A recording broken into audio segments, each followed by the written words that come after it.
Assalamualaikum warahmatullahi wabarakatuh. Waalaikumsalam warahmatullahi wabarakatuh. Mohon izin bertanya Habib, eh, bagaimana hukumnya kalau kita jual beli mengambil keuntungan 100%? Terus yang kedua, eh, kami kan sering sholat di perusahaan bergantian berjamaahnya. Terus imam yang kami dapati itu belum tentu bacaannya baik. Seharusnya apa yang kita lakukan? Terima kasih. Yang pertama, bagaimana jika jual beli mengambil keuntungan 100%? Boleh selama sama-sama ridho. Antara penjual dengan pembeli sama-sama ridho.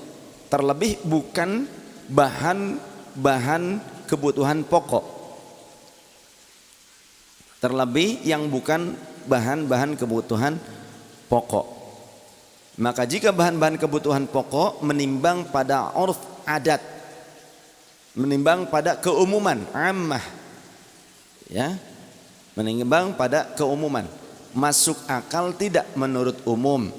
Kemudian menurut umum ini standar apa tidak, sesuai apa tidak, lumrah apa tidak, begitu kalau untuk bahan makanan pokok. Tapi kalau hal-hal yang sifatnya kesenangan, maka itu tergantung kesenangan dari kedua belah pihak, keridhaan kedua belah pihak, ya. Contohnya cincin, permata, perhiasan. Ini saya punya perhiasan, kemudian ada yang suka, saya seneng, saya beli deh perhiasannya.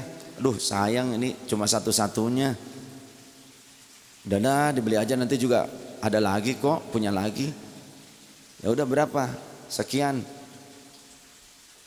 Nanti akan tawar menawar di situ, ya.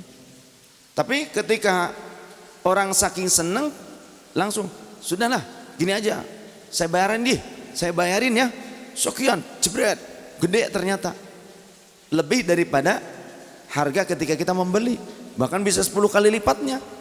Yaitu tidak mengapa jika sama-sama ridho dan bukan kelompok kebutuhan utama. Begitu. Yang kedua tadi, Misalkan kalau kita berjamaah dengan imam tapi bacaannya nggak bagus, terus kita gimana kita? bacaan itu ada yang rukun, ada yang wajib, ada yang sunnah, ya. Yang rukun, yang harus ada, harus benar. Kalau salah tidak sah salatnya. Takbiratul ihram, Allahu akbar. Kemudian Al-Fatihah, dari mulai Bismillahirrahmanirrahim, walaupun pelan tapi dibaca, ya, karena di sebagian ijtihad, imam mujtahid ada yang berijtihad pelan, dibaca tapi pelan, Bismillahirrahmanirrahim, begitu. Seperti di Masjidil Haram, Masjid Nabawi.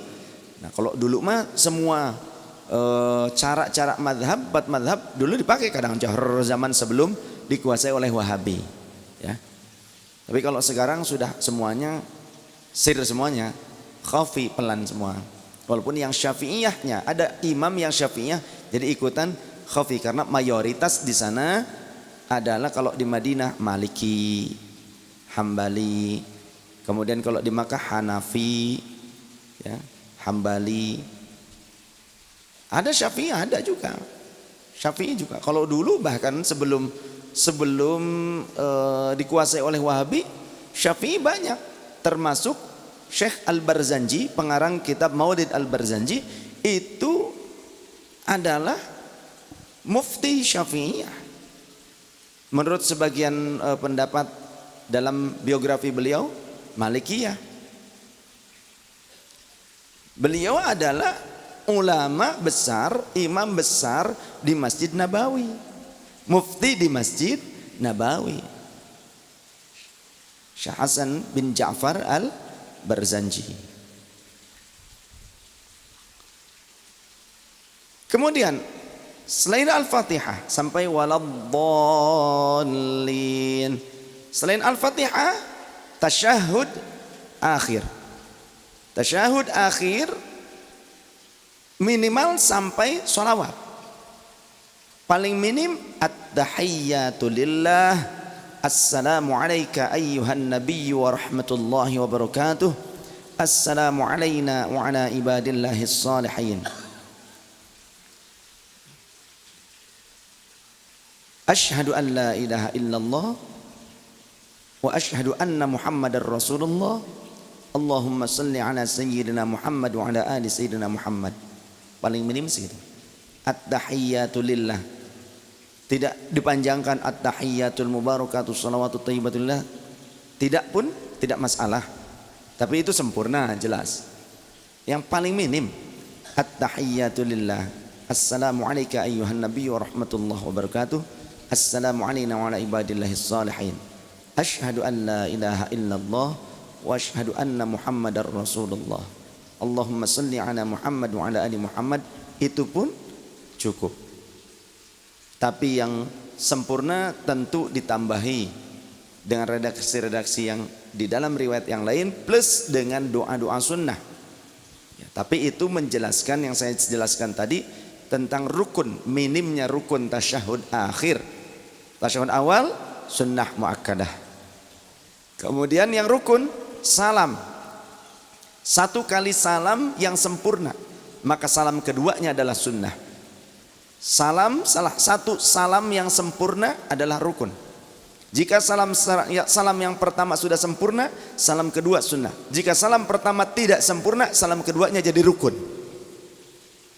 Bagaimana salam yang sempurna? Alif lamnya ini harus jelas. Ya. Assalam, jangan salamu, jangan. Tapi harus pakai alif lam, harus jelas. Assalamualaikum, minimal segitu pun cukup. Tapi sempurnanya assalamualaikum warahmatullah. Jadi pada saat assalamualaikum ini masih menghadap ke depan. Menengok itu sunnah, tidak menengok pun nggak apa-apa.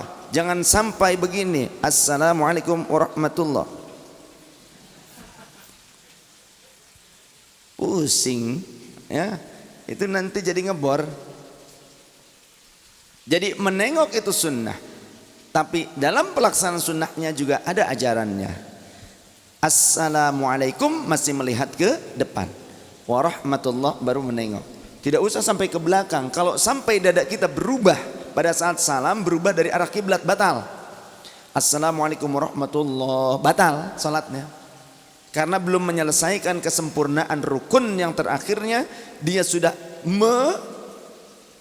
mengalihkan dadanya dari arah kiblat. Ya, jadi bukan berarti harus nengok ke belakang, harus muter, apalagi merilit, mentang-mentang badannya bisa melilit seperti tambang. Assalamualaikum warahmatullahi sampai malik adiota itu.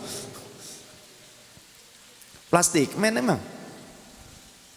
Cukup kepalanya saja. Assalamualaikum warahmatullahi. Assalamualaikum warahmatullahi. Nah, di sini juga ada peregangan leher, ya. Sebetulnya ini kesehatan. Kalau kita sering sholat berarti sering gini-gini, gitu kan? Tubuh kita bergerak, ada peregangan-peregangan. Maka ini cara yang tepat untuk kesehatan. Maka orang yang banyak sholat, insya Allah sehat, terjaga kesehatannya. Jika bacaan rukunnya tidak benar, seperti Al-Fatihah, tasydidnya harus benar, madnya harus benar, makharijul hurufnya harus benar. Jika benar, maka sah. Bagaimana jika yang kurang pas, tidak tartil, itu adalah selain Al-Fatihah. Surah-surah selain Al-Fatihah itu hukumnya sunnah, tapi tetap wajib kita membaca secara tartil, punya kewajiban membacanya tartil walaupun bukan rukunnya salat. Artinya walaupun bacaan selain Al-Fatihah, surah Al-Baqarah itu ternyata tidak fasihah, salatnya sah selain rukunnya. Akan tetapi ketika orang ini enggan belajar tajwid, kemudian pada saat salatnya dia salah bacaan-bacaan Qur'annya, maka dosa pada saat salah meninggalkan mujawwidil Quran. Karena warattilil Qur'ana tartila ini perintah dari Allah. Kita umat Islam harus belajar mujawwidil Quran, membaca tartil Quran, membaca tahsin Quran, mempelajarinya, mengamalkannya. Itu kewajiban fardu ain. Ya, fardu ain. Mengamalkannya pada saat membaca Al-Quran itu fardu ain. Jangan sampai kita sekolah tinggi-tinggi yang lain kita mampu fasihah, tapi Al-Quran kita Islam sejak kecil kita tak fasihah membaca Al-Quran. Malu kita nanti ketika ditanya oleh Rasul sallallahu alaihi wasallam di hadapan Allah tabaraka wa taala. Yuk pelajari. Tidak ada kata terlambat untuk mempelajari Al-Quran. Jangan pernah kita merasa malu karena nanti kita akan belajar kepada orang yang lebih muda di antara kita. Jangan malulah kita ketika kita nanti di akhirat di alam kubur kita tidak mampu untuk menjaga Al-Quran dengan lisan kita, dengan perilaku kita, dengan amaliyah kita. Kita tak mampu menjaganya dengan bacaan-bacaan kita. Kita hanya menyimpannya di rumah saja. Karena bukan itu tujuan Allah menurunkan Al-Quran. Karena pada masa baginda Rasul hidup pun Al-Quran tidak berupa kitab, akan tapi Rasulullah menerimanya dari malak Jibril berupa bacaan. Maka begitu pula yang paling awal kewajiban kita adalah bagaimana kita bisa menerima Al-Quran, memahami Al-Quran, membacanya Al-Quran dengan baik dan benar. Yuk belajar Quran. Ayo belajar. Hal-hal yang sunnah tidak membatalkan sholat, tapi ketika yang rukun maka ini akan membatalkan sholat, membuat sholat tidak sah. Bagaimana kita bermakmum? Jika orang yang fasihah bermakmum kepada orang yang lahan ini pelo, lahan ini tidak fasihah, pada saat pembacaan rukunnya maka tidak sah bagi orang yang bermakmum. Mungkin bagi si imam buat dirinya sendiri sah karena kemampuannya cuma segitu. Ya, ada orang masih belajar, dia belum sempurna di dalam pelafalan tahsinul Qur'annya, maka untuk dirinya sah salatnya. Tapi bagi orang yang fasihah bermakmum kepadanya, yang makmum ini yang tidak sah. Tapi jika sama-sama pelok, imamnya pelok, makmumnya pelok, maka sama-sama sah karena berarti jamaah pelok semuanya. Ya. Demikian. Maka ketika kita tahu pada saat kita sudah terlanjur masuk di dalam sholat, ternyata oh imamnya kok tidak fasihah, rusak rukunnya, langsung mufaroqah, kita sholat, lanjutin sholat kita aja. Gak usah keluar dari sholat, gak apa-apa, di situ langsung kita lanjutkan sholat kita. Niat mufaroqah, memisahkan diri dari imam tersebut. Gak usah ngikutin imam, kita aja terus. Nanti jadi pertanyaan, ya tinggal jawab. Emang kenapa? Orang berani nanya, ya kita harus berani jawab. Gitu aja. Enggak disuruh nanggung kok. Beda dengan tanggung jawab. Kalau cuma jawab saja kan gampang. Yang berat itu nanggung jawab. Sekarang banyak manusia yang enggak berani tanggung jawab, tapi cuma bisa jawab doang. Berani jawab enggak berani nanggung. Itu banyak orang zaman sekarang begitu. Berani jawab enggak berani nanggung. Iya kan, di medsos komentar gimana, wah segala rupa. Ini itu macam-macam, waduh, cacian, makian lain sebagainya, pembelaan lah menurut dia, padahal sampai fitnah, caci maki. Temponya diajak ketemu gak berani nanggung, itu namanya gak berani tanggung jawab, cuma berani jawab di medsos doang. Itu pecundang namanya. Makanya jadi laskar macan Ali ke? Ya. Biar wani nanggung jawab. Begitu. Termasuk nanggung jawab keluarga. Nah, itu yang paling utama.